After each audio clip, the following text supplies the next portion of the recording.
শোন মা, তোর একটা কথা বলি, তুই যে ছেলের সাথে সম্পর্ক করিস তুই ওরা ভুলা যা। কারণ শোন, আমি তোর বলতেছি কথাগুলো শোন, কারণ ওরা অনেক বড় লোক, তোরা কখনোই মাইনা নিব না। ও মাইনা নিলেও ওর ফ্যামিলি কখনোই তোরা মাইনা নিব না, তুই বুঝোস না কিসের জন্য। আর আমি যে ছেলে তোর জন্য পছন্দ করছি, ছেলে চাকরি করে, ভালো চাকরি করে, তুই অনেক সুখে থাকবি মা। আমাদের তো ওরকম এবিলিটি নাই যে ওই ছেলেরে এত কিছু দেবো বা কিছু করব। আর আমি যে ছেলেরও পছন্দ করছি ও কিচ্ছু চায় না, ও শুধু চায় ভালো একটা মেয়ে, 5 ওয়াক্ত নামাজ কালাম পড়বে, একটু কোরআন শরীফ পড়বে, পরিবারকে সেবা যত্ন করবে, জাস্ট এতটুকুই, আর কিচ্ছু চায় না ও। আমি যাকে ভালোবাসি আমি তাকেই বিয়ে করবো, কারণ আমি ওর প্রতি মুগ্ধ, বুঝছো? আমি ওরই চাই, আমি আর কাউরে চাই না। আম্মু আমার বিয়ে ঠিক, তুমি কোনো কথাবার্তা বললো না, আমি এতটুকু তোমাকে বলে দিলাম, কারণ কথাবার্তা বললে তুমি অপমান হবা। আমি ওরে পছন্দ করি, আমি ওরেই বিয়ে করবো, কারণ আমি ওরে আমার মন থেকে, আমার জীবন থেকে, কেউ যদি বলে যে তোর ওরে পাইতে হলে জীবন দিয়ে দিবি, তাহলে আমি জীবন দিতে রাজি আছি। সোনা মানা ভালো, এমন করে না, লক্ষ্মী মানা। তুই না আমি ওরে অনেক ভালোবাসি, ও এবং কি আমাকে অনেক ভালোবাসে। ও হইতে পারে কোটিপতি ছেলে, ওর বাবা হইতে পারে অহংকারী, কিন্তু ও অহংকারী না মা। শোন শোন, ও অনেক বড় লোক, তুই কেন বুঝোস না? বড় লোকেদের কাছে ভালোবাসা কিছুই না, শুধু সামান্য খেলার পুতুল একটা। ওদের যখন মন চাইবো খেলবো, যখন খেলা শেষ হয়ে যাবো ওরা কুত্তার মতো তাড়াইয়া দেয়। মা তুই ভুলে যাও মা। তুমি আমাকে অনুরোধ করো না, আমি তোমাকে এটুকুই বলে দিতেছি, ও কখনো আমার হাতটা পর্যন্ত, আজ পর্যন্ত আমার হাতটা ছোঁয় নাই কখনোই, আমার পারমিশন ছাড়া। আর ও কিভাবে পারবো যে ও আমার দূরে সরাই দিতে, আর আমি কিভাবে পারবো যে ওরে দূরে সরাই দিতে? ও আমাকে মন থেকে ভালোবাসে আম্মা, আমি এটা পারবো না, কারণ ওরে আমি আমার জীবন থেকে ভালোবাসি, ও ওর জীবন থেকে আমার ভালোবাসে। মা তুই বিশ্বাস কর, বল। আমি একটা কথাই তোমাকে বলে দিতেছি, তুমি যদি নেক্সট টাইম এই কথা বলো তাহলে আমি কিন্তু গলায় দড়ি দিব। এই কথা বলিস না মা, তুই স্যার আমার কি আছে বল? আজকে দেখ তোর কারণে আজকে কিন্তু আমার একা থাকা। আমিও তো বড়, তোর বাবা তো কত কোটিপতি, দেখ আজকে আমি লোক ছিল, তোর বাবারও তো আমি ভালোবেসে বিয়ে করছিলাম, দেখ শেষ পর্যন্ত কি হলো, তুই আমার গর্বে এলি আর সেও চলে গেল আমার কাছ থেকে। আজকে আমি তোরে নিয়ে নিঃস্ব হয়ে পথে পথে থাকতেছি, কেন আমি এরকম থাকবো বল? মা তুই এরকম। আচ্ছা আম্মু, আমি তোমাকে একটা কথা বলি, হাতে 5টা আঙ্গুল কিন্তু। আমি চাই না তোমার সাথে উঁচু গলায় কথা বলতে, আমি ওরে ভালোবাসি, ওরে ছাড়া আমি অন্য কারো বিয়ে করবো না। আমি তোমাকে একবার না 1000 বার বলতেছি, 1000 বার। আর তুমি, আচ্ছা তোমার যেহেতু এতই সন্দেহ, হ্যাঁ আমি বুঝলাম তোমার সন্দেহ, ও আমাকে ছাইড়া দিবে, তো ও তো বড়লোক ঘরের ছেলে, এরকম ছোট একটা ঘরে তো এসে থাকতে পারবে না, বা আসলে বিষয় মানে ও হচ্ছে আমাদের বিছনা বসতে পারবে না, খাবার খাবে না, নোংরা পরিবেশ দেখা। আচ্ছা তোমার তো এটাই ধারণা যে ও হচ্ছে গরিব দেখে মনে হয়তো ঘৃণা করে, তারপর হচ্ছে তোমার মানে অহংকারী ওর ভিতরে, তাই না? আমি তো তোমার মানে আমি বুঝতে পারতেছি তোমার কথাটা, আমি বুঝতে পারছি। শুনো তুমি আগে আমার কথা, তোমার যদি ভালো না লাগে তারপর আমাকে বইলো, আমি তোমাকে আমাকে একটা সুযোগ তো তুমি দিবা না? তোর বাবাও তো এরকম ছিল, তুমি আমাকে একটা সুযোগ তো দিবা। হ্যাঁ আমি তো তোমার সব কথা মাইনা নিব, জাস্ট একটা কথার কারণে। ও আসবে, ও আসার পরে তোমার সাথে কথাবার্তা বলবে, তুমি দেখবা ওর কথাবার্তার আচরণ কেমন, ও কি আসলে আমাকে চায় নাকি গরিব পরিবেশ দেখে তো অবশ্যই ও আমাকে ছাইড়া দিবে যে না ওর ফ্যামিলির এবিলিটি তেমন ভালো না, ওকে আমি চাই না, ওরে আমি ছাইড়া দিই। তাহলে 1 সপ্তাহের মধ্যেই তো এগুলো প্রমাণ হয়ে যাবে না?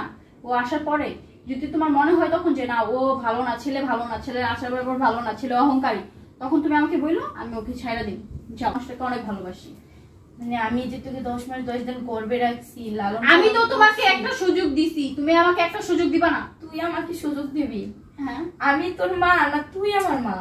উফ, আমি এত কথা শুনতে চাই না। তুমি যদি আমার কথায় রাজি হও তাহলে আমার 10 মিনিটের মধ্যে বলো, তাহলে হচ্ছে ওকে।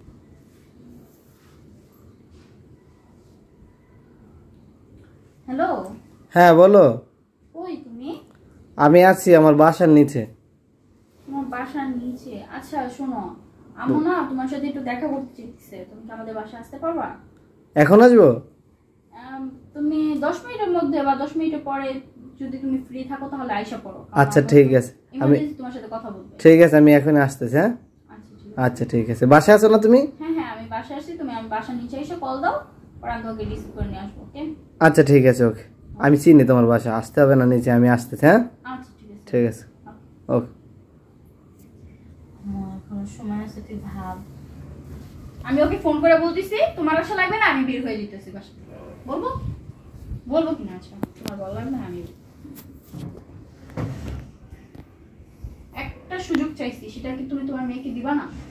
তুমি দেখো ওর যদি আচার ব্যবহার যদি খারাপ হয়ে থাকে তাহলে তুমি আমাকে বলবা, আমি ওকে ছেড়ে দিব। চাও তুমি যদি বলো যে না ওর একটা কথায় রং আছে তাহলে অবশ্যই আমি ওকে ছেড়ে দিব। একটা কথা আমি দেখা তোর দিবো। কথা বলতেছি না, ওর ফ্যামিলি কি তোকে কখনোই মাইনা নিবে? শোনো, ওর ফ্যামিলির দায়িত্ব ওর উপরে চলে। ও যেটা বলে বাসায় সেটা হয়। ও যদি বলে সবাইকে উঠতে উঠতে হবে, ও যদি সবাইকে বলে বসতে বসতে হবে, ঠিক আছে? এসে বসি। ওর বাসা তো আমাদের বাসা থেকে বেশি দূর না। দাঁড়াও, মায়াডারা না বুঝাইতে পারি না। যাক দেখি ছেলের সাথে কথা বললাম। ঠিক আছে। আসসালামু আলাইকুম। ভালো আছেন আন্টি? ওয়ালাইকুম আসসালাম। বসো। ঠিক আছে। হ্যাঁ, আম্মু না আমার বিয়ে ঠিক করতে চাইতেছে। আন্টি তো সবই জানে, তারপর আন্টি আপনি এগুলো না করলেই ভালো হয়। আসলে দেখো বাবা অনেক বড় লোক ছিল, এক পর্যায়ে আমরা ভালোবেসেই বিয়ে করছি। তারপরে তার পরিবার মানে কখনোই মাইনা নেয় না। মাইনা না নেওয়ার কারণে আজকে আমার একটা বাসা নিয়ে আমরা দুজনে থাকছি। তারপরে যখন ও গর্বে আসছে তোমার শ্বশুরে আমার ছাইরা রাইখা চলে গেছে আর কি। শুনেন আন্টি, শোনো বাবা, আমার কথা শোনো বাবা। শোনেন আগে, শোনেন আমার কথাটা শুনুন। কে কি করলো সেটা ম্যাটার না, আগে বাস্তবতা, ওই বাস্তবতায় গেলে হবে না। আমি কে, আমি কি করতে পারবো সেইটা নিয়ে আগে ভাবতে হবে, ঠিক আছে? আপনার মানে কেরিয়ারে, আপনার জীবনে কি হইলো না হলো সেটা নিয়ে তুলনা করলে আমার সাথে হবে না, ঠিক আছে? আমি ওকে ভালোবাসি, আমি ওকে নিয়ে সুখে শান্তিতে থাকতেছি। আমার ফ্যামিলি কি করলো না না করলো ওটা আমার জানার বিষয় না, ঠিক আছে? আমি ওকে ভালোবাসি, আমি ওকে বিয়ে করতেছি। এই সেম কথা তোমার শ্বশুরও আমাকে বলছে, কিন্তু আমি কোন গ্যারান্টিতে আমার মেয়ে তোমার হাতে তুলে দেবো বলো? আমরা গরিব, আমাদের একটা টাকা সুতা পর্যন্ত দেওয়ার মতো সামর্থ্য আচ্ছা, আমি তো আপনাদের কাছে কিছু প্রশ্ন আছে, সেটা আমার সামনেই তোমাকে করতেছি। বলো। এই যে এখন আমরা বিয়ে করবো, ধরো বিয়ে করার পরে যদি তোমার ফ্যামিলি আমাকে না মানে তখন তুমি কি করবে? আচ্ছা, আমি তো বাড়িতে যাইতেছি না তোমাকে না নিয়ে। আমি থাকবো, তুমি থাকবা, তুমি যে জায়গায় থাকবো আমি ওই জায়গায় থাকবো। আমি তোমার ফালাই যাইতেছি না, এটা বুঝো না কেন? তুমি আমাকে বিশ্বাস করে ভালোবাসছো না, তাই না? বলি এখন তুমি কি বলবা? তুমি কি ওর সাথে আমাকে বিয়ে দিবে না? বাসা থেকে বের হয়ে যাবো ওর সাথে? না, আমি ডিসিশন নিয়ে আসছি। আমি তোমাকে, তোমার আম্মু যদি আমার কাছে তুলে দেয় হাসি মুখে, আমি নিয়ে যাবো। আমি বাড়িতে যাইতে পারবো না, ঠিক আছে? আমি তোমাকে নিয়ে, যদি না দেয় তোমার আম্মু আমার হাতে না তুলে, আমি তোমাকে জোর করে নিয়ে যাবো। তুমি যদি যাওয়ার ইচ্ছা থাকে হ্যাঁ, তাহলে তোমাকে আমি নিয়ে আমি চলে যাবো, দূরে কোথাও গিয়ে থাকবো। হ্যাঁ, আস্তে আস্তে আমার ফ্যামিলি মেনে নিবে, বললো সেটা আমার কাছে ডিপেন্ড করবে, সব কিছু তোমার কাছে। তোকে বেশি ভালোবাসো তাহলে তুমি হাত ধরে চলে যেতে পারো, কোনো সমস্যা নেই। তোমার এখানে কান্না করার কি আছে আম্মু? আমি তোকে আনছি, তুমি ওর কথাবার্তায় কোনো রং পাইছো? আমি তোমাকে বললাম তো, তুমি এখন মেসিউট হয়ে গেছো, অনেক বড় হয়ে গেছো তুমি। আমি তো তোমার কাছে কিছুই না, আমি যে তোমার মা না কে আন্টি, সেটাই দাম দাও না। আমি এখানে আসছি হাসি মুখে যাওয়ার জন্য। আপনাদের এখানে তোমার যদি ভালো লাগে মা তুমি চলে মন যেতে খারাপ পারো। দেখতে আসি না আমি। না, আমার মেয়ে যদি যাইতে চায় বাবা তোমার সাথে তাহলে তুমি নিয়ে যাও, আমার এখানে আর কিছু বলার নেই। কিন্তু পরবর্তীতে যদি কোনো সমস্যা হয় কখনো এই মাটার কাছে আর কখনো আসিস না। ভালো থাক তোরা, এটাই দোয়া করি সবসময়, কখনো আসিস না। আমি বাঁচি, মহিলা যাই, খায়া থাকি না খায়া থাকি, আমারটা আমি বুঝে নেবো। তোমার একটা কথা বলি নাই, তুমি যে এই যে বললা বিয়ের পর তোমার ফ্যামিলির কাছে আমাকে নিয়ে যেতে পারবা না।